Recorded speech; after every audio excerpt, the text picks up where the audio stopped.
But I thought I'd tell you a little bit about just the process that goes into this. So, a couple of weeks beforehand, I start working on the sermon, start doing the research and reading. I typically spend about 20 hours reading and researching and praying and writing for every message that I give. So about 20 hours. I look at it as though I was writing, I don't look at it this way, but it's as though I was writing a 10-page seminary paper, a master's level paper on whatever I'm preaching on. So a lot goes into that.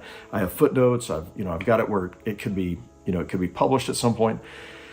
And my aim is threefold. My aim in every message is that somehow the message speaks to the listener's intellect, that I teach them something they didn't know before, that there's a moment in which they go, wow, I never thought of it that way before, but I'm going to speak to their head and then their heart. I want to speak to their heart.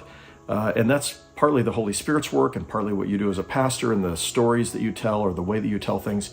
And so I hope to speak to their head and their heart, and then finally to speak to their hands, to have a clear call to action. Go out and do this now in response to the message.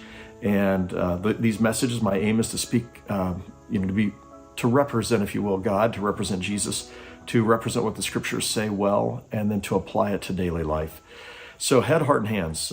Teach something they didn't know, touch their hearts in some way, call them to action.